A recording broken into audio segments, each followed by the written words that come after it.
Hello and welcome back to Heart of Amethyst. We will be continuing where we left off on Ikalis' route. So, if you last recall, we went to the King's Ball, I think, or was it the Prince's Ball? It was a ball, a royal ball. We got to meet some interesting people depending on the route. For Ikalis, we got to meet Petra, who is like a scientist, kind of, and she is apparently smarter than Ikalis, but she's also very socially awkward, and she's a little weird.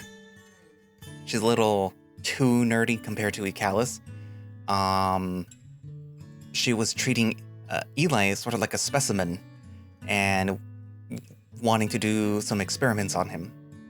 But yeah. So that's actually all I remember right now.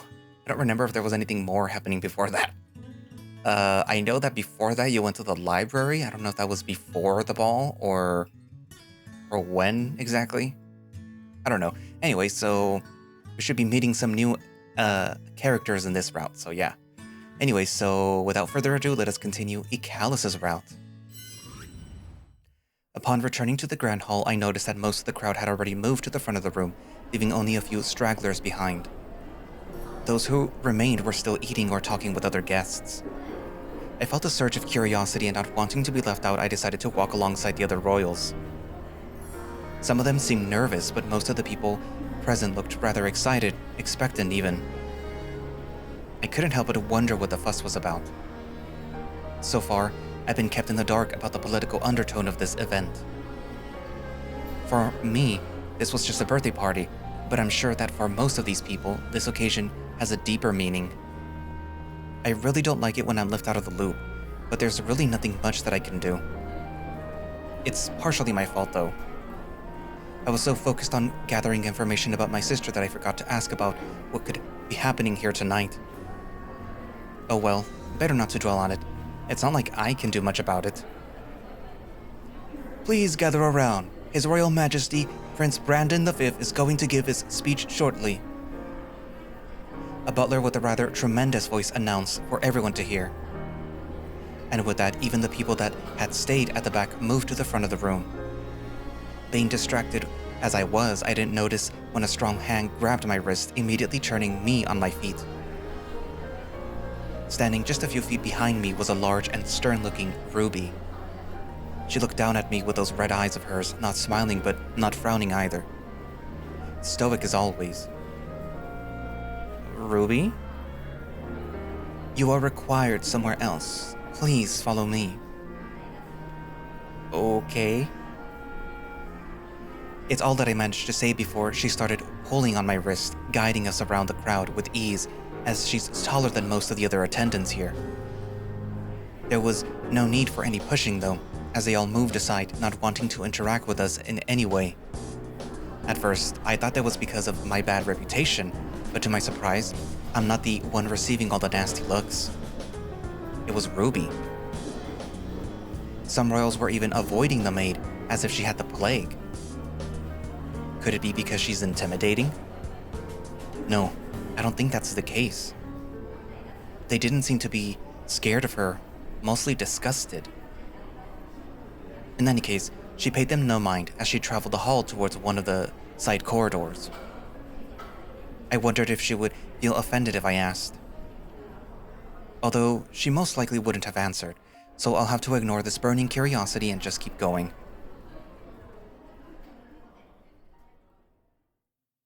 After we exited the main hall, we immediately went through a smaller corridor and entered a side door, which leads to an even smaller corridor.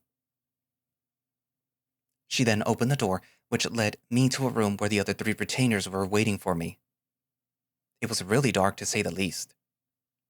The only light source being a small gap on the door, through which Roderick was keeping watch.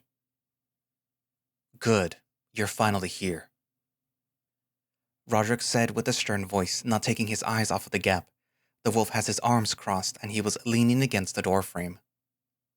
Meanwhile, Allman seemed to be deep in thought as he looked into the ceiling, and Ikalis quietly read a book. Did I miss anything? Not yet, but almost. Ikalis replied, taking his eyes off of the pages of his book and meeting my gaze soon after. He really looked like he wanted to be anywhere but here. What do you mean? King is already at the throne. The birthday speech will start shortly. Roderick answered in Ikalis' steed, and the younger wolf rolled his eyes at that, resuming his reading. I wished to ask why everyone seemed so on edge, but I felt like that would be a bad idea, as I didn't want to worsen the mood. Why are we all crammed in here? We're the old man's retainers. We need to be close at all times. Especially in these public events, mate.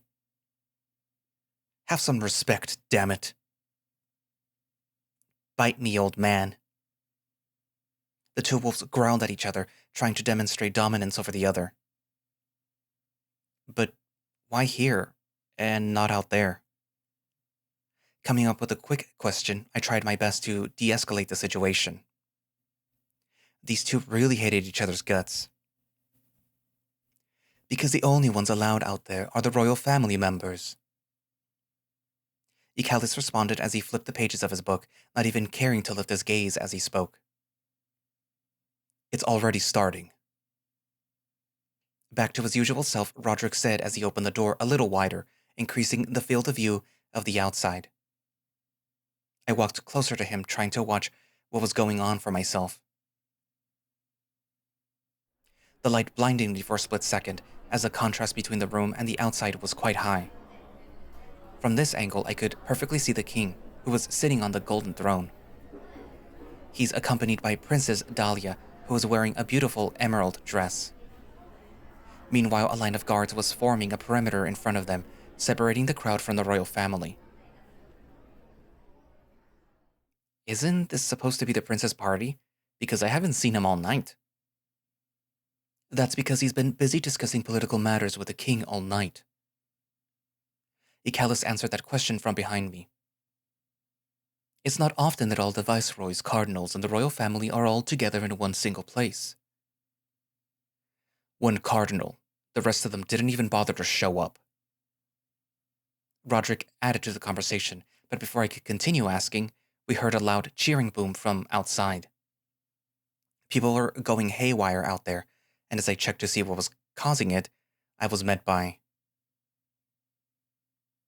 Prince Brandon V himself. This was my first time ever laying my eyes on the man. He is a big-looking wolf with gray and white fur covering his whole body, with a few spots of dark red showing in some areas of his head and neck. He was muscular, maybe too muscular for a prince, as I could see those bulging muscles even under all the layers of clothing he had on. If you had asked me if he was bigger than Roderick, I couldn't give you a straight answer. Not that any answer coming from me regarding this topic would be straight at all. Moving on to what he was wearing, the man clearly didn't spare any expense. He was wearing a very regal-looking leather suit, with a white shirt tucked underneath it and a pair of pants tied up with a leather belt. And to top it all off, a beautiful red silk cape, which covered his right arm and combined perfectly with his deep red eyes. Wow. I said to myself, unable to believe how good this man looked. The prince waved and smiled as he made his way towards the throne. Once there, he kneeled in front of the king and then faced the crowd, who eagerly waited for the wolf to speak up. Members of the Canine Kingdom, I welcome you all to my 28th birthday celebration. I'm sure you must have been enjoying the food in the company so far, and I am greatly sorry for making you wait this long. As you must know, dealing with royal business is a tough job. He joked, and the whole room bursted with laughter. I personally didn't find it funny, but I guess I can't. I'm not a royal, and I've never had to deal with royal business, as the prince called it. Brushing that comment aside, I watched closely as the wolf asked the crowd for silence. Before I start, some acknowledgement is in order, as none of us would be here if it weren't for my grandfather's efforts and support. Thank you kindly for all that you've done, my king. The man bowed, and the crowd politely offered the king a round of applause, to which the old king answered with a smile. Then the prince asked for silence once more. We all know it's been a difficult year for the kingdom. The constant threat of barbarians looming over our eastern border. The frailty of the peace treaty with the birds in our northern border, and the increase of crime, delinquency, and piracy within our own territory. I'm sure all of that has led us to be scared for our lives and fearful of the kingdom's stability. But I assure you, my friends, the viceroys, the royal family, and the church are working their hardest to maintain order. Every problem shall be dealt with in due time. That I promise you tonight." The crowd clapped even harder this time, making the prince's grin grow even wider. It seemed like he was really enjoying basking in all this attention. Now, before we continue to enjoy ourselves, there were a couple of announcements that I must share with all of you. I could feel the crowd holding their breaths. Everyone seemed on edge, hungry for any sort of information the prince could give to them. First and foremost, I am extremely happy to announce that my dear wife has been blessed with our firstborn. The royals clapped for the third time at this point. I wondered if their hands were getting itchy. Thank you, you're all very kind. Sadly, my wife is still very weak from birth and couldn't make it to today's celebration, but she sends her regards. We are both very happy. Our son Johannes I was blessed with great health and was born without any setbacks. We will make sure to raise him properly so that he can one day become a great king.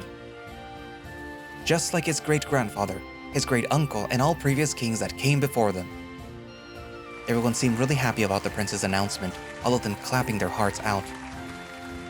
Now, carrying on with the rest of the announcements, I would kindly ask Lady Pedro to take the stance.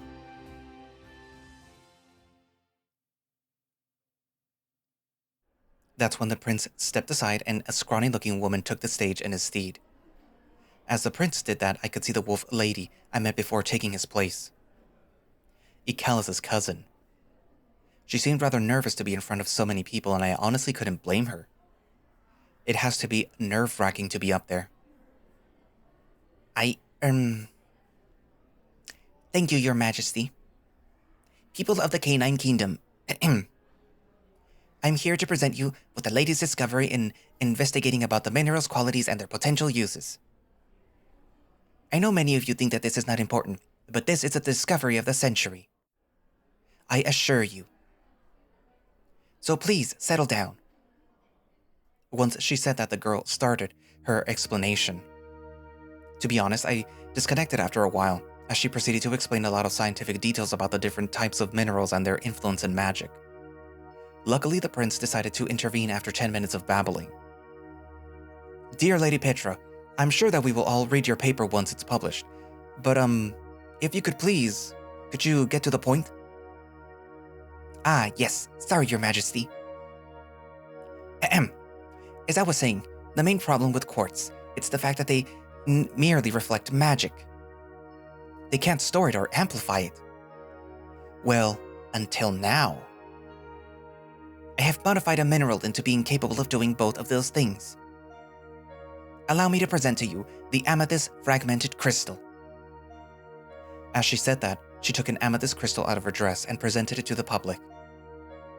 I could barely see it from here, but I noticed that the crystal was shaped like a pendulum, and it was shining brightly. It wasn't that big, but it was big enough to cover most of the palm of her hand. The crystal by its own is worthless, actually one of the cheapest gifts you can get in the market. But when it's cut at a certain specific angles and exposed to some particular conditions, it becomes magically inclined. She seemed to be getting more and more excited by the passing second. It was like seeing a child showing off her new toys to her peers. Now, Your Majesty, would you allow me to demonstrate? The girl turned to the old king, and the man nodded, which made her visually light up with glee. Prince Brandon, you are a red-eyed wolf, am I correct? Yes, you are correct. The younger wolf looked confused at her question, raising an eyebrow at the lady. I honestly can't blame him. I've been there. She is a confusing individual. In any case, she didn't seem to pay that any mind as she carried on. Now, could you hold this for me, please?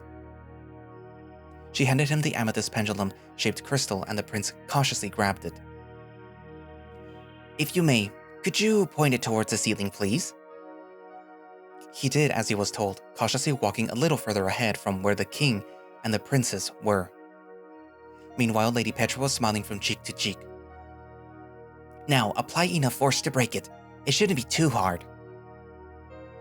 You want me to break it? Yes, please. Don't worry, I have made hundreds of those. Very well. Before anyone could even acknowledge what was happening, a bolt of lightning tore through the room and landed itself on the ceiling, damaging part of the art. Everyone gasped and screamed at this event, unable to comprehend what just happened. All the guests were in a state of shock, and that included the prince himself, who dropped the crystal to the ground as if it had burned him. Meanwhile, the guards were trying their best to keep everyone calm, but people seemed uneasy. Please, everyone, remain calm. Everything is under control, Petra said with the biggest grin on her face. As you can see, even the prince, who is a red-eyed individual, has managed to do elemental magic. I want you all to imagine the hundreds of uses that we could give to these crystals. The possibilities are endless. She acted like a mad scientist, and everyone was more wary than impressed at this point. Yes, thank you for such a unique display.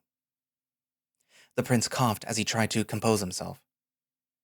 He still seemed a little freaked out, but he was trying to play it off cool for the sake of the party. Here it is, everyone, the future of the kingdom. Thank you so much, Lady Petra. At first, the guests appeared to be unsure to clap or not, but eventually they budged and clapped anyway. Petra smiled at the crowd and then walked away from the throne.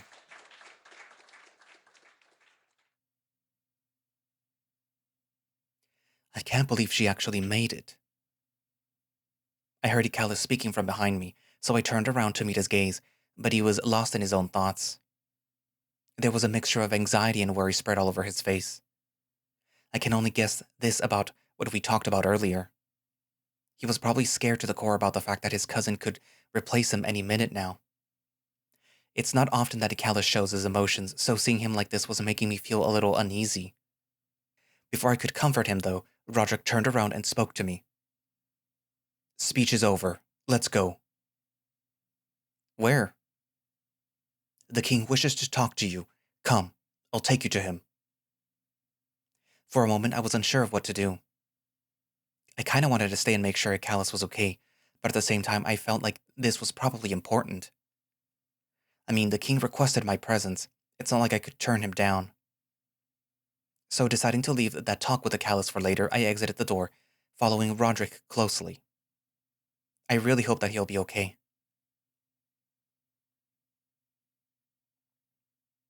Back at the main hall, I noticed that most guests had gone back to dancing or talking, not paying much mind to the king and his grandson, who were still lingering by the throne. I still don't understand why you don't let me announce it. The conversation between the two seemed heated. But, like always, the king acted calm, contrary to Prince Brandon, who seemed to be on the verge of an anger fit. What must I do? The king asked him to stop as he saw us approaching, forcing the prince to change his tone and his face. The old man gave both Roderick and myself a small nod of acknowledgement, and so did the prince. Brandon, I want you to meet Sir Ehlly. Sir Ehlly, this is my grandson and heir apparent to the throne of the Canine Kingdom, Brandon V. Brandon bowed respectfully, and I imitated him, lowering my head as a sign of politeness. You've got quite the reputation, Sir Ehlly. It is a pleasure to finally meet you. He's got a very kind and warm smile, and I couldn't help but blush a little as he kept staring at me. Likewise, sir. It's pleasure. Anything else that I can do for you, my lord? No, Sir Roderick. You're free to enjoy the party. Roderick bowed and then looked me in the eye one last time before leaving our side. I wonder what was that about. He seemed worried for some reason. Although worrying about Roderick was the least of my problems. Because now I am left here with the two most important people of the entire Canine Kingdom, and I have no fucking clue of what to do or say. Great. Luckily, I didn't have to come up with any icebreakers, as it was Brandon who shattered the awkward silence. So, Sir Ehlly, my grandfather has told me you grew up in the lower city? Yes, sir. That's correct. Impressive. Looking at you now, I wouldn't have even guessed it. Except for your accent, perhaps. The man chuckled, and I tried to grin, but soon decided not to, as I didn't want to look awkward. And he has made some outstanding advances in his swordsmanship. He came toe-to-toe with a trained knight in a practice match. Did he now? I wish that I could have seen it. Well, it feels good to be praised for something that you actually feel proud about. I tried my best in that match, and I ended up winning fair and square. In any case, let me bore you no longer with my mindless talk. There is something really important that we must discuss, and it concerns the both of you. Suddenly the king's face turns serious, and he adjusted himself properly on the throne. I could feel myself getting tense, but so did the prince. It is no mystery that I am not getting any younger. My time in this world and my time as the king are coming to an end, and as much as I don't want to admit it, it's time for me to take a break. Brandon, you are an outstanding member of our family, and you have fulfilled most of my expectations. I certainly could not have asked for a better grandson. I am really proud of you. My king, please, don't talk as if you'll die tomorrow. You still have your best years ahead of you. The king laughed, and I saw the prince visibly relax beside me. How I wish that were true, my boy. But age does not forgive, and I have come to a decision regarding your coronation. Brandon tried to hide his excitement, but I noticed a slight wag of his tail. As amazing as you are, my boy, I must admit that I have cuddled you too much, and in doing so, it has prevented you from truly understanding the needs of our people. That's the main reason why I still hold onto the throne, and hence, why I didn't allow you to make the announcement yet. So, in order to help you understand the lower class better, I have decided to appoint Sir Ehlly as your royal advisor. At that exact same moment, both my jaw and the princess dropped to the ground. I could hardly believe what I was hearing. Me, a personal advisor to the future king? That was madness. I hardly knew anything about politics, and I hardly knew anything about advising. It seemed like the prince shared my sentiment, because not a second after those words had left the king's mouth, he started to protest. Grandpa, please, I beg you to reconsider. Sir Ehlly shows great potential, yes, but to put him in such an important role is insane. As much as I wanted to feel insulted by his comment, I couldn't agree more. I was doomed to fail from the start. What was this man thinking? Yes, of course, I agree with you. Sir Ehlly is still unexperienced and immature. And that is why, starting next week, you two will be in a trial period, which will last a year. Depending on how you do, I will either extend or reduce this trial. Once it's done, I assure you the crown will finally be yours. The prince closed his mouth shut and looked away, gripping his fist so hard that I thought that he was going to draw blood. And Sir Ehlly. The king turned to me, his typical smile being present. I know that this is a surprise, and there is no way to prepare you for such a task, but I humbly ask that you accept it. I truly believe you are a ray of hope sent to us by the goddesses, and you would be doing this kingdom a great service. The stare of both the king and the prince froze me in place, making it impossible for me to process the severity of the situation, and even worse, to form a single sentence. So there I was, stuck in place like an idiot, with two of the most important figures in the entire kingdom staring daggers at me. This is too much.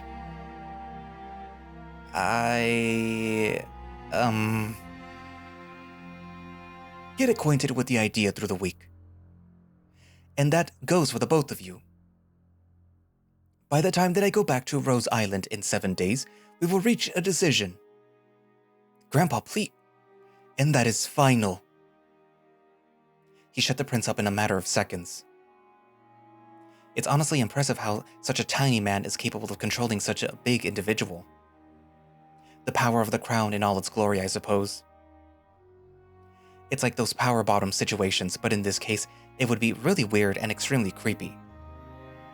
Not to mention disturbing and disgusting. Actually, how about you two spend the rest of the evening together? I'm sure that you have lots of things to discuss. Brandon and I exchanged glances, then we turned to the king and nodded. Of course, as you order, your majesty. Yes, of course, sir. Splendid. Off you go, then. And with that, he hushed us off towards the party.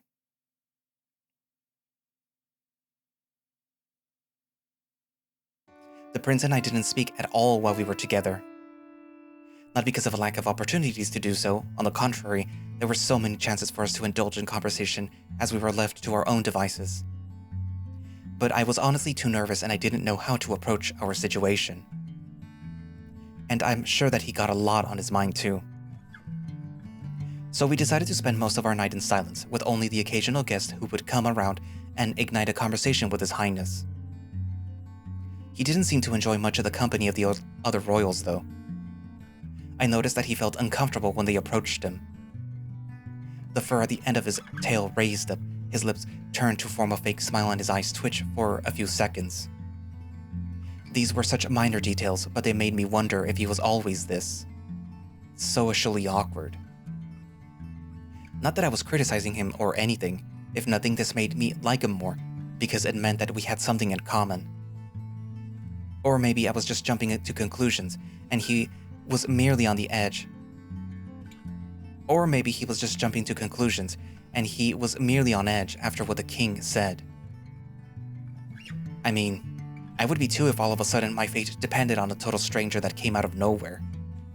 Honestly, what is that old man thinking? Has he gone completely senile? I really wouldn't even know what to do as a royal advisor. Like, they're the ones that keep the kings from making terrible mistakes, right? Do I really look like someone with enough common sense to fulfill that role? I almost blasted the king of the King and Kingdom to pieces not that long ago. Clearly making good decisions is not my strong suit. Oh goddesses, and I thought being a retainer was already too much pressure. Hopefully the king will reconsider. But what if he doesn't? Should I turn it down? Am I even allowed to do so? He told me to think about it, but it honestly felt like I didn't have much of a choice. I was trapped in the king's game again. He did it once when he appointed me as his retainer, and he was doing it again. I sighed deeply, making the prince turn my way. Not wanting to bother him, I offered an apologetic smile, but his eyebrow raised nonetheless. I see you are as distracted as I am. Forgive me for ignoring you. I've just had a lot on my mind. Wow, I wasn't expecting this type of treatment. He was the polar opposite of his cousin. No, please, don't apologize, Your Highness. If nothing, I should apologize instead. I'm the one standing between you and the crown. The man squinted his eyes, probably analyzing what I just said. You're planning to accept? I don't have much of a choice, do I? I'm supposed to follow his orders. I suppose so. He added nothing else, his words carrying a bit of disgust hidden amongst indifference.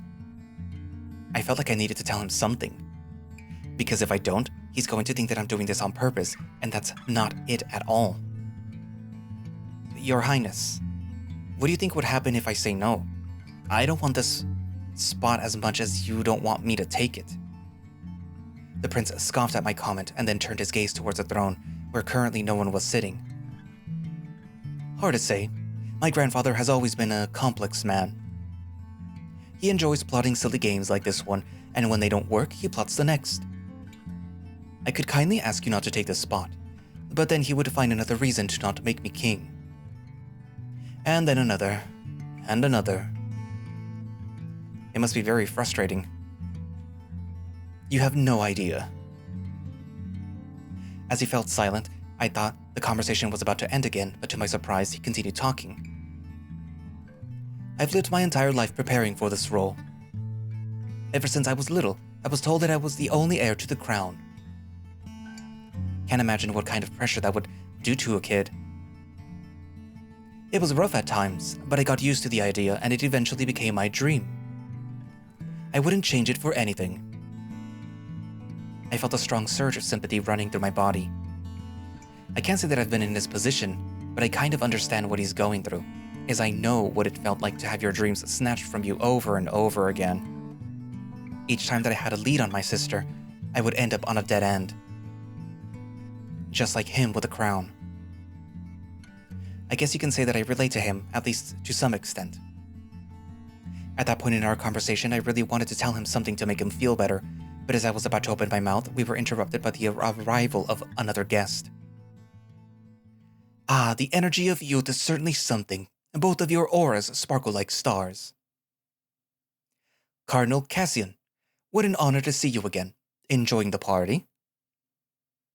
Quite. For an old man, the goddesses have blessed me with a strong stomach.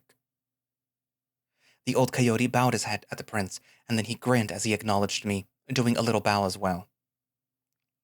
To what do I owe this pleasure, my good man? Is there anything else that you need to say to me?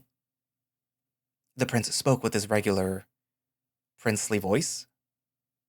He was completely different, man, from the person that I was talking to seconds ago. He changed from the sweet and vulnerable to strong and stoic. Almost like he put on a mask. No need to be so formal, my good friend. I'm just here to chat. The man said with a kind smile, rubbing the top of his belly. I took a glance at the coyote as I felt a shiver running down my spine. He was not facing my way or even talking to me, but for some reason I had the vague hunch that the man's attention was on me and not the prince. Unless I'm interrupting something. No, don't worry about it. Sir Ehlly and I were merely chatting, right? Yeah, don't worry about it, sir. Ah, good. I'm glad my presence isn't causing any discomfort. The cardinal announced happily, making the prince and I share a look of understanding, as we agreed to leave the result of our previous conversation to be discussed at a later time. First of all, I must congratulate you about the baby, sir. Life is always a blessing. I cannot imagine how much glee you must be experiencing right now. Yes, quite. We had been trying for years. It almost felt like the goddesses didn't plan for us to have an heir. Thankfully, it seems like they have changed their mind. My lord, the goddesses never change their minds. If they blessed you with a son now, and not before, it's because it was probably not the right time. Yes, of course. Silly me. The prince forced a smile, and I couldn't help but notice that this one seemed more fake than all the previous ones, as if he was actively trying not to show any real emotion. It made me wonder if something the cardinal had said struck him the wrong way. By the way, my lord, how was Lady Rose faring? I heard it was a difficult delivery. Really? But that's not what... Oh, never mind. He probably said that with the intention of pacifying the expectations of the other royals. Damn, that's smart. It makes sense, though. If someone has to keep things under control, that would be the royal family. I see your sources are very well informed. The cardinal just smiled, not admitting to anything and not showing any signs of remorse. To ease your worries, she'll live. But the healer said that she would most likely not be capable of birthing another baby. Oh gosh, that's terrible. It's what I would have said if I wasn't struck in place, too scared to interrupt their conversation.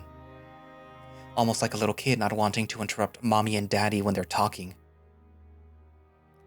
Thank the goddesses, they blessed you with a male heir then. Yet another proof of their holy mercy. If that was their mercy, I didn't want to imagine what their wrath was like. Gosh, that's messed up. Yes, the royal line is thin enough as it is, almost as if it's been cursed, don't you think? Silence set, the prince spared me a quick glance and then looked at the cardinal with a blank expression. The cardinal, on the other hand, seemed surprised but quickly hid the fact behind a grin. Nonsense, my lord. It's just been a couple of hard years. I'm sure everything will be better from now on. The goddesses would never abandon their favorite children. The cardinal offered the prince a reassuring smile as he patted his belly with his only available hand. Let's hope that you are right. As the conversation was about to die, the cardinal decided to open his mouth once more. By the way, my lord, have your grandfather and yourself given the church's proposal any thought? That piqued my curiosity, as I didn't know that the royal family had any close deals with the church. Although, to be fair, there are many other things that I don't know. The king insisted on not letting her go, and I must abide by his choice, although if you wish to do something about it, it's up to you. For the time being, that's all that I can do. Very well, I shall request an audience with the king in the near future to discuss it personally with them. The prince didn't respond to that, he just looked to the side and nodded. I also took a glance in that direction, but couldn't notice anything in particular. Was he looking at someone among the crowd? If you'll excuse me, I have some important matters that cannot wait. Have a good night, gentlemen. He said that out of the blue, offering a small polite nod at the both of us as he walked away. With the prince no longer here, I really didn't want to stay nearby this old man. So I tried to sneak away, but before I could, he shifted his attention towards me. Quite the character, wouldn't you agree? Damn, so close. I really didn't want to be there. But I decided against being rude, so I answered him. Yeah, sure is. The goddesses work in mysterious ways. I raised my eyebrow at those cryptic words, but it wasn't like he could have seen that. Also, the fact that he wasn't directly looking at me was really off-putting. I would never get used to that. In any case, please don't let me keep you from this beautiful party. It was a pleasure speaking with you. The cardinal chuckled lightly as he slowly walked away from me, quickly getting lost amongst the rest of the guests. That uncomfortable ache in my throat didn't leave with him though, as I was now sure that there was something going on behind the curtains between the royal family and the church. It made me feel uneasy to think about all the political drama that I was getting myself in, but I guess this is what I signed up for. Or what my hand was forced to sign. Either way, I could really use a drink right now. After a few hours passed by, I started to feel really overwhelmed. The amount of people, the loud noises, the music, and the alcohol. It was too much for little old me. So I decided that the best thing that I could do was to step out for a few minutes and take a break. I gazed at the sky and noticed how low the moon was already on the horizon. It must be way past noon already, so it wouldn't surprise me if I see the sun rising anytime soon.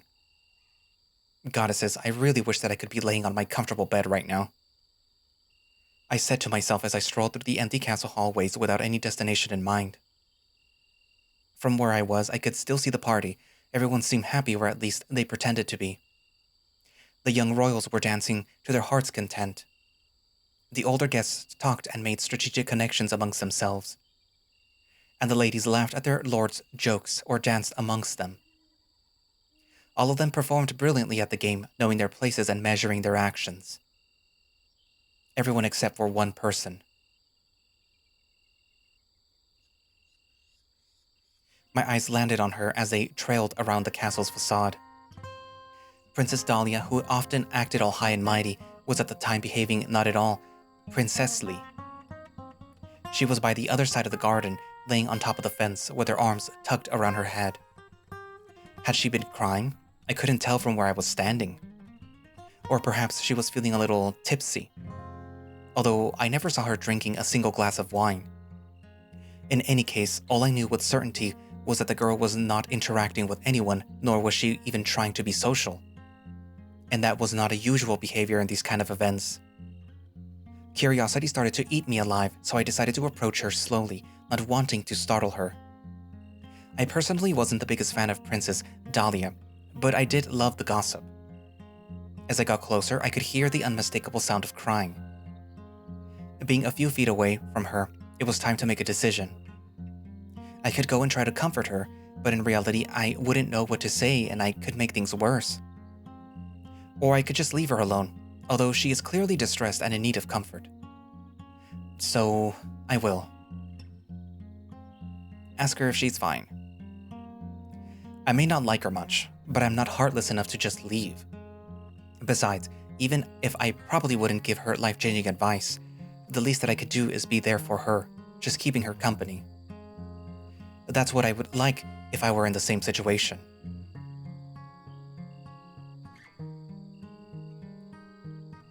So with that in mind, I decided to move closer to her. I gave her enough space so she wouldn't feel uncomfortable, but I was close enough for her to notice me. I touched her shoulder with my hand as a sign of comfort and understanding. As expected at first, she didn't even acknowledge my existence, but after a few long and excruciating seconds, she grunted. "What do you want, Ehlly?" "Nothing really. I just wanted to make sure that you were all right." "I am, so leave me be." "Okay, Ehlly, deep breaths. This is to be expected, and you decided to stick your nose in her business. And as Mom used to say, patience is a virtue. Did something happen? Did someone tell you something mean, or perhaps... What part of leave me be don't you understand?" The princess's voice cracked as she raised it to me, keeping her head buried in her arms. She probably didn't want me to see her crying. And her makeup is most likely a mess. I'm just... trying to help. "Well, you can't, okay? No one can." "I could try to understand." "As if. You have it easy. You were born with a fucking..." That shut me up for good. I've never seen her so upset, nor have I ever heard her using that kind of language. For some reason, it just felt different when someone like her used it. I mean, I always thought that she was this perfect little princess that was only a little bratty from time to time. But I guess that was wrong on its own. I shouldn't have made assumptions. Sorry. That's all that I managed to say, hoping that it would make her feel better to some extent. But it didn't, as she started to cry even louder. Oh fuck, what do I do? And what does she mean with that comment? No, I should not focus on that. I need to focus on getting her to trust me. Somehow. When I was a kid, I used to keep a diary to write my problems. Instead of talking it out with my adoptive parent, I wrote them down. I did it because I didn't want to seem ungrateful to them. I wanted them to believe that I was a little happy little boy. After all, they were the ones who took care of me. But one day, as my adoptive mom was sweeping through my room, she found it. I thought that she was going to be so mad at me. I had written some very nasty comments in there. Instead, she hugged me. She told me to never keep secrets like that from her, and that if I was feeling bad, she would be there to listen. Needless to say, I stopped writing in my diary soon after. The princess didn't say anything throughout the whole story, and I didn't know what to make of that. Maybe she was ignoring me, but I didn't want to believe that she was. So I would take her silence as my cue to keep going. She wasn't born as a man, but she was there. And that was more than enough for me. I'm not trying to pretend that I will understand what you feel like. No one could. But I don't have to be your enemy either. It doesn't matter. We're both people, and that should be more than enough for me to be able to sympathize with you. Don't you think? As I finished my speech, I heard her release a long and deep sigh, followed by a sad chuckle. "You're an idiot," she said before falling back into silence. I smiled at that and then kept looking at her. At least she's not crying now. It's progress. We remained like that for a long time, none of us saying a thing or making a sound. I decided that it was okay after all. I just wanted to keep her company. So when she made the first move to talk, I let her.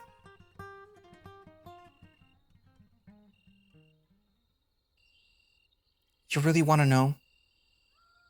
"Only if you feel like telling me." "Okay." "You probably know this, but there has never been a female heir to the throne. It's customary for the first male born to inherit the crown. It's been that way even before the time of Andreas." "Yeah, I'm aware." Well, you should also be aware that the princesses must serve a role to the family as well. What do you mean? She looked away from me, towards the moon. I could finally see the stains from the makeup covering her cheeks. It was indeed a mess. When my father died, he was going to a political meeting in Colombia. I was only 1 year old, and yet... Her eyes started to water once more, but looking at her, she didn't look sad. She was upset. So I remained quiet. I didn't want to fuck it up by saying the wrong thing. He was going to promise my hand in marriage. He was going to sell me like cattle to a cardinal. His own daughter. How could he? Gosh, I can't even imagine how she must be feeling. I was spared for a few years. With my grandfather on the throne, he kept me safe in Rose Island, away from the public eye. This was the first time that I've been here since I was a baby. I'm sure the king will keep protecting you. I tried to cheer her up, but she didn't seem any happier by my words. He will. For a few months that he's got left on the throne. Oh, right. Brandon and I barely know each other, and I'm sure that he won't doubt for a second to hand me to them. Especially if it will score him an alliance with the church. After that, we both remained quiet. I got closer to her and placed my hand on her shoulder again, and she allowed me to. I couldn't believe her own family was doing this to her. It's just awful. I met with him tonight. Who? My alleged fiancé. Cardinal Cassian. Cassian? I almost choked on the words as I couldn't believe my ears. He was her fucking fiancé? That armless old man? No wonder she was crying. And, what did he tell you? Nothing much. He just introduced himself and then... Well, I guess you can figure out what we talked about. The marriage? She nodded, and I could hardly believe her. What a terrible experience that must have been. He proposed to me in front of everyone. Really? That slimy old man? I was about to ask her what happened next when... Dahlia, darling, the king wants to see you. None of us saw her or even heard her approaching, but Ruby sneaked up on us and almost scared the crap out of me. Oh, goddesses, I can't go looking like this. I'm a mess. You are indeed, darling. Come on, I'll escort you to the bathroom. Follow me. Ruby let Dahlia go past her in another hall, away from the party. Before she left, though, she turned back and offered me one last shy smile. Once the princess was gone, the maid turned her attention towards me, looking into my eyes with those red ones of hers. Then she said, Thank you. For being there. She needed someone to talk to, and I've never been good with words. Now, if you'll excuse me. As the maid had nothing left to say, she soon followed Dahlia back into the building. I took a last glance at the stars and then sighed. Man, I really earned a good night's sleep.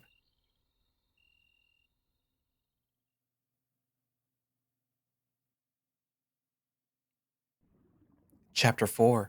Before the Storm. Darkness enveloped my whole consciousness. Once more, I found myself in a pool of nothingness with no physical body to call my own. I could hear many voices all over the void, whispering to me, calling me, taunting me. I couldn't help but wonder if any of this was real, or if it was just my fucked up brain playing tricks to me in my sleep. As of late, I've been able to retain more and more details about these dreams of mine. Each time the voice in my head keeps getting louder and louder, but before it can reach me, I wake up. It scared me to think that this time it would actually catch me, but it never does. Even so, every fiber of my being was on high alert, ready for whatever had to happen. Come to pay me a visit, Yet again? Always the goody two-shoes, aren't you? Tell me, what will you accomplish in life if you only think about others? Isn't being selfish a part of a mortal's nature? What do you want from me? As I asked that, the eerie voice laughed maniacally, which caused a stinging pain to spread throughout my entire being. Shut up, shut up! Please stop! I pleaded, but nothing happened. The pain never ceased, and the taunting continued. Wave after wave of excruciating pain rushed through me. I couldn't tell what was happening anymore, and I'm sure that if I had a body, it would be revolting and thrashing around. How is this possible? Why am I feeling this much pain in a dream? You are a fool. Nothing but a pawn in a much bigger game. Just then, when I was on the brink of madness, a white light shined right over the void, turning all the darkness into something more pure and soothing. I no longer felt pain, and the aches of my soul felt meaningless. As my consciousness started to fade, the last thing that I saw was a silhouette of... Mom? I woke up in a cold sweat. I was drenched in it, actually. My palms were shaky, and the tears would not stop running down my cheeks. What the actual fuck was that? I've never had such a vivid dream before. What I felt, what I saw. Was any of that real? Man, what is wrong with me lately? I rubbed my temples, trying to catch my bearings. The room was very dark, with the only thing illuminating it being the dim light of dawn coming through the window. Man, I've only been within the walls of this castle for 2 days, and so far, I've had 2 of these horrible nightmares. I can barely sleep anymore. I don't think that I'll last another 5 days. We have to stay here if things don't change. I look down at my pillow, covered in my sweat, and I cringe at the thought of going back to sleep. Maybe I could find something to entertain myself with. A bath is always an option, I suppose. Yeah. Let's do that.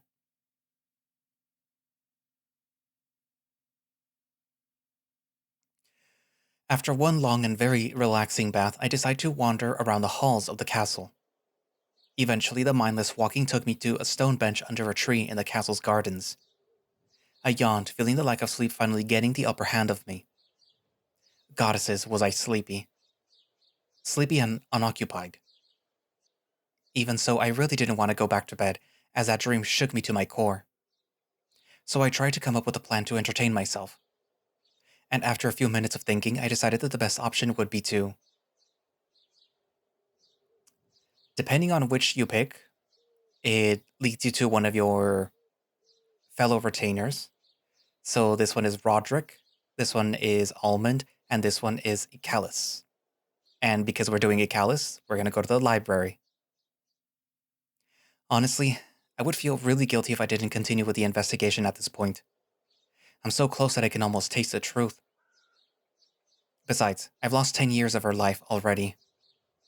I don't know if I can give myself the liberty of wasting any more time. And the library did sound like a good idea to gather information. Maybe I'll even find something about the Apostle. It's a long shot, but it can't hurt to try, right?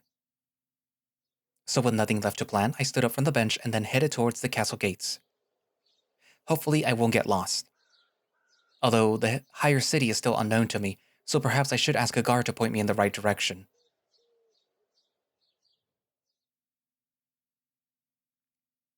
The day will never come when I am not impressed by this scenery.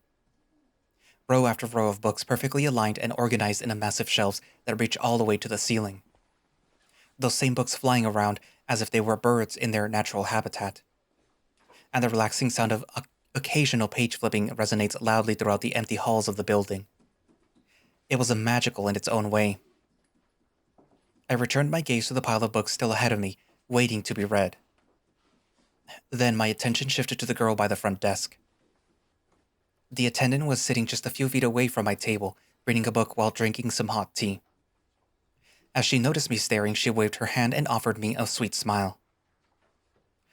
I was quite lucky to run into her, as she kindly helped me search for the books that I was looking for. Without her, I wouldn't have been able to find even a single one of them. All that after I explained who I was, of course, as the library was not open for everyone. Still, the fact that she offered to help me with the whole ritual thingy was more than kind enough. It was my second time seeing it, but it remained just as impressive. In any case, I decided not to dilly-dally for longer in my thoughts and returned to my reading. I was currently inquiring about the church's history and making, but it was honestly taking me nowhere. I pretty much knew or heard about all of it already. So at that point, after 5 hours of reading, I felt like I was just wasting my time. Goddesses, my head can't take it anymore. I leaned back on the chair, sighing deeply as I closed my eyes, trying to relax myself. I could easily hear the bones in my back snapping, as I've been sitting here for far longer than I should. What made this even more frustrating, though, was the fact that there was not a single mention of the Apostle, the Purple Eyes, or the involvement of the church in any sort of shady business. So they either covered their tracks masterfully, or they indeed have nothing to hide. But that can't be true. It just can't. It's just a gut feeling, but I'm sure of it. They're hiding something. Soon a flashback of that time came back to me. The fire, the glint of the dagger, the taste of blood, the look on her face. I trembled at the thought of my own memories.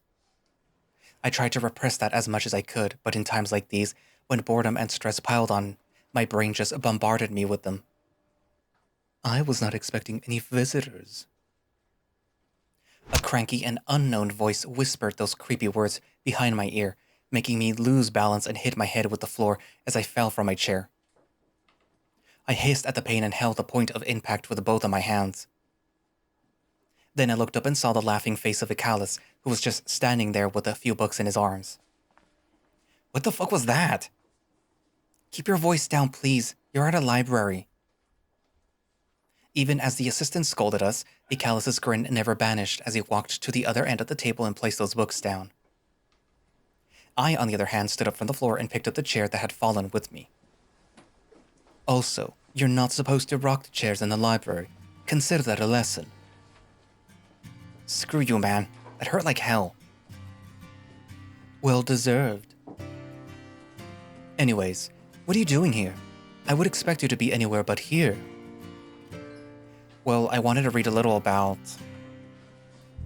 you know... the investigation. I pointed towards the books that I was reading in hopes that he would understand what I meant. After all, he was the one that had helped me with this previously. Ah, I see. Sorry to disturb you. No, it's okay. Aside from some head trauma, your presence is more than welcomed. Ikalis' cheeks turned a little red as I said that, but he quickly hid his face behind a book. Only his eyes poked out, and they were curiously looking at me.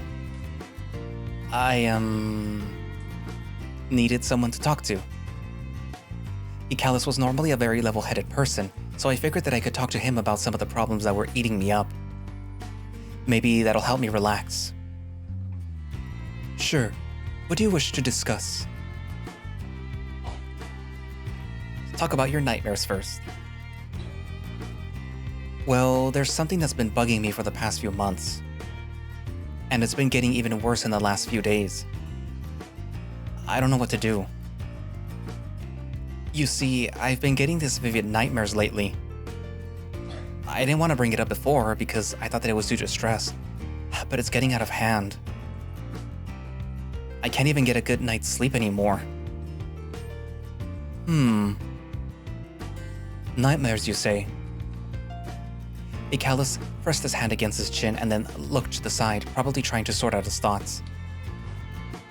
Your first hypothesis was not entirely wrong. Nightmares usually occur due to traumatic experiences and stress.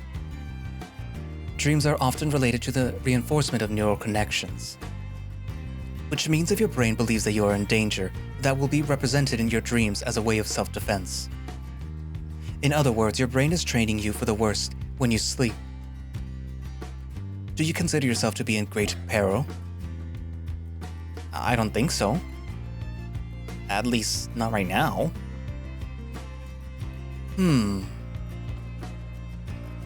Is that so?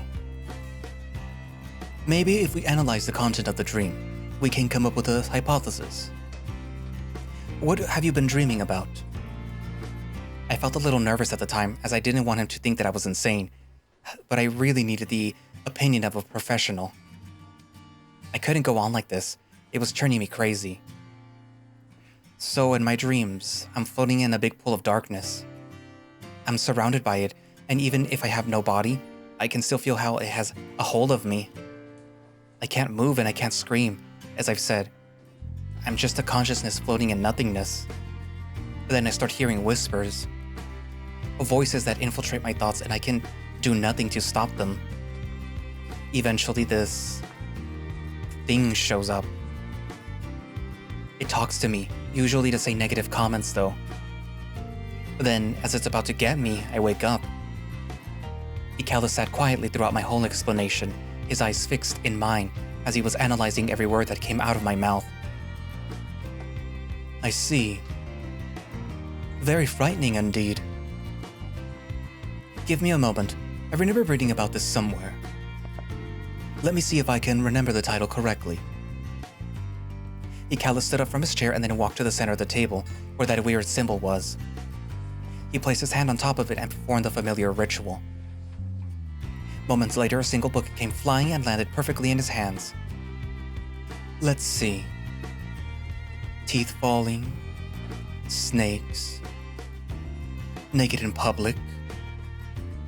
I chuckled and Ikalis' cheeks went red immediately. He was so cute. I love that part of him. Here, being unable to move. This type of dream where immobility takes over our movements is rooted in the fear of making momentous decisions. Fear of facing critical situations manifests itself in paralysis as a stress alert in face of pending decisions. Does that make any sense to you in your current situation? Yeah, it's actually kind of uncanny how accurate that is. I told you, dreams train you for the worst. So this dream is probably your brain telling you that a decision needs to be done. Once you do, I believe you will be able to relax and the dreams will go away on their own.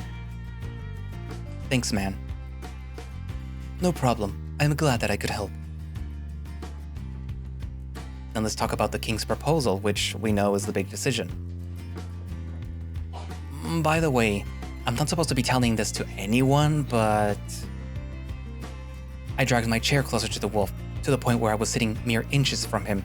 Then I whispered to his ear. The king asked me to be the prince's royal advisor. What? Ikalis raised his voice in a moment of astonishment, making the lady from the counter give us the dead eye. Ikalis' cheeks turned a little red in return, but then he leaned closer and whispered to me. Is that a joke? Trust me, I wish it were, but this shit is real, man. He wants me to take the position for a few months before the prince is crowned as the next king. I have until the end of the week to make a decision. That is madness. What is the king thinking? I know, right? That's what we said. We didn't listen. Well, maybe he's got a plan. Ikalis tried to encourage me with that smile, but he was really nervous as well, so it didn't work out pretty well. The king is a very wise man, so perhaps this falls within his calculations. And for your sake, let's hope it does. What do you mean? Ehlly, this is serious. Probably more serious than what you give it credit for. The king's advisor is the second most important position in all of the kingdom. Anything could happen. Ikalis, you're freaking me out, man. Stop it. I'm sorry. It wasn't my intention. The wolf looked down, a little ashamed of himself. Well, I really appreciated his concern. Him freaking out wasn't helping any of us. Can you tell me at least a little bit about what it means to be the royal advisor? Of course, at least I can help with that. He adjusted himself, hence returning to a calm mood. So, as I've said, it is a really important position. Usually their heir chooses his own advisor, but it seems that the king wants to force the role into you. You'll be in charge of making very important decisions, such as passing laws, punishing major criminals, dealing with external and internal affairs, among other things. King Brandon makes the final call, of course, but a good king always listens to its advisor. That's why it is well known for royalty to pick their closest friends for the position. But I barely know Prince Brandon. Indeed. Who's the current royal advisor? Oh, that would be Lord William Malner from the Malner dynasty. They rule over the land of Cantropia up north. He and King Aurelius have known each other since they were kids. So he's pretty old, huh? Yes, they are close in age. Is there anything else that you would like to know? How about your opinion? You think I should do it? Well, whatever you choose, it will not be easy. If you deny the position, you will no longer have a title, unless Prince Brandon decides to rename you as his retainer. So I'll probably be thrown out of the castle? Let's hope that it doesn't come to that. For your and the rest of the retainers' sakes. Damn, of course. You guys are in the meat grinder too. Ikalis sighed deeply as he offered me an apologetic smile. On the other hand, if you decide to become the advisor, you will be thrown to the wolves. Both literally and metaphorically. Which means I'm screwed either way. Well, I certainly don't envy your position, but it could be a lot worse. Think about it, you've been given the chance to influence the opinion of the most important figure of the entire kingdom. I wouldn't take that lightly. My advice, think about it thoroughly. Okay, thanks man. No problem, I'm glad that I could help. At least with knowledge. Talk about the princess's situation. So... I'm not sure that you know, but the princess is getting married. Yes, I heard the rumors. Certainly shocking, isn't it? Tell me about it. I met with her that night. She seemed pretty upset. She's probably distressed. Sadly, she has no say in this. It's customary for the princess of the royal family to be wed to important husbands. That way, they can make strategic connections with other families and in so strengthen the crown. It's their duty, so to speak. That's bullshit. They should be able to make that decision for themselves. The fact that they're forcing them is just awful. After that, we both remained quiet. I could feel the tension building up between us. We were clearly both displeased with this in some way. Talking about it wasn't going to change anything though, so I guess we decided to move on from the topic. Magic. Oh, by the way, I've been pondering about magic lately. After the first class, we haven't talked much about it. Besides the presentation at the King's Ball, got me thinking. How does elemental magic really work? I mean, even a rock can do it apparently, why can't I? Hey, don't feel bad. That rock is the technological discovery of the century, and you are untrained. But you tried to train me and it didn't work. Maybe we should try again some other time. For now, I feel like an explanation is necessary. Because a rock can't do magic, Ehlly.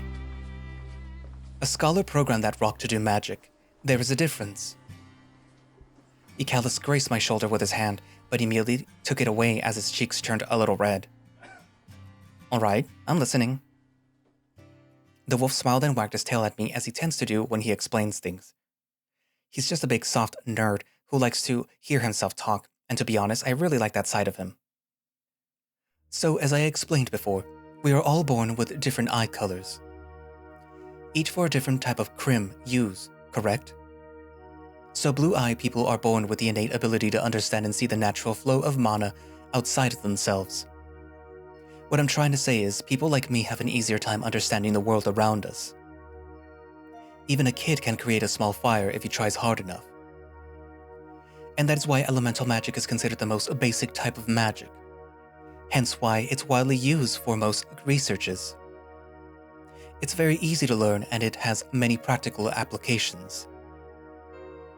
But what exactly do you control? Well, take for example the book system in the library. As you focus your senses and guide the crim, the book seems to float, but it's not really floating, it's just its mana being altered. Another example would be the crim present in the air itself. If I make it go faster and faster, the particles will soon turn into a flame. It's incredible, but it certainly has some sort of limitation, right? Only limitation would be organic matter. Blue-eyed people cannot affect any type of animal or plant. Ikalis seemed content with his explanation as he leaned on his chair and crossed his arms. I, on the other hand, still had one last question that I wanted to ask. So, what if I accidentally started a fire? Could I stop it with magic too? A good magician wouldn't let the fire out of his control in the first place. But, if they must, they could just slow down the crim around the fire or move away all oxygen surrounding it. It would go down by itself that way. Although it would most certainly be harder to perform. I see. Of course, that idiot wouldn't be able to do such a thing. He could hardly put two and two together. Are you okay? Yeah, I'm fine. I was just lost in thought.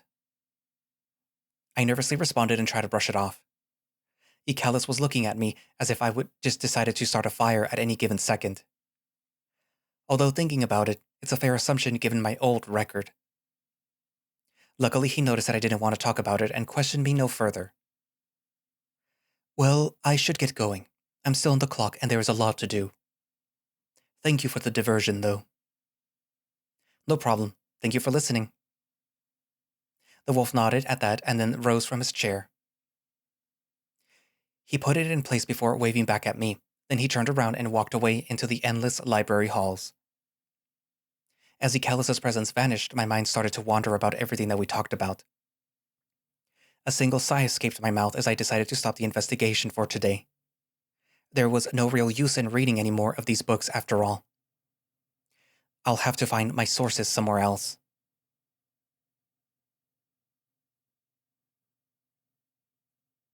Man, that took way longer than I expected, but I'm glad that it's finally over. I mean, I really liked it how it turned out, even though it took me one more month than expected. Sorry about that. But how about you? You liking the story so far? I really hope so. Hee. We're getting to a point of no return in our character's life, so I hope you're ready for that. Although, for now, you better enjoy the calm before the storm. See what I did there?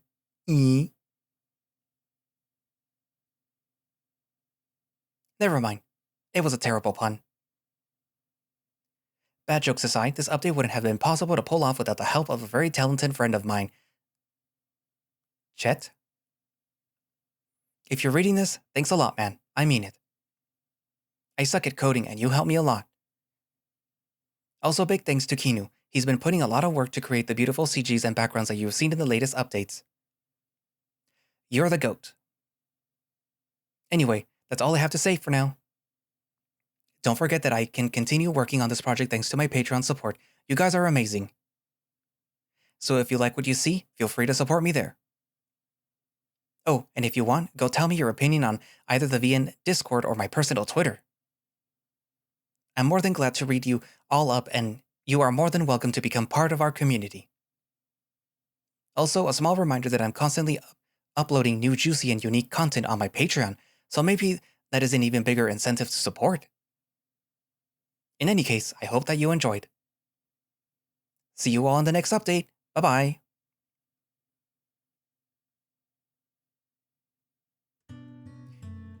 So that was Ikalis' route. Well, at least the portion that has the library in it, because that is Ikalis exclusive. So because the part with Brandon is for all three of them, I'm gonna mostly focus a little bit on that, but then mostly on Ikalis, okay? So we finally got to meet Prince Brandon. he seemed interesting. He seemed genuine, but at the same time, a little bit like he's hiding stuff that's going on with him. Obviously, his wife is clearly in danger after the pregnancy. So she, in my mind, I think she might die. As is the case sometimes with difficult pregnancies, either the child doesn't make it, or the mother doesn't make it, or both of them don't make it. So I wonder what's gonna happen. The cardinal subtle dig at the wife not doing so well right now is a little like, like you're trying to seek an alliance with the royalty, but you're kind of making like little subtle digs at the guy's wife who's going to become the next king. Like, yeah, that's very smart. Oh, and then the princess who is to be wed to this cardinal who's like just like little skis. It's really creepy, but like it's really in line with like medieval times where like you have no use for a daughter in royalty, so you're gonna marry her off to gain some alliances. And it kind of seemed like Brandon was sort of like, yeah, whatever, you know, marry her, I don't care. I have other things to worry about. But he did default to what his grandfather would say. So there's still that. Anyways, now let's focus on Ikalis.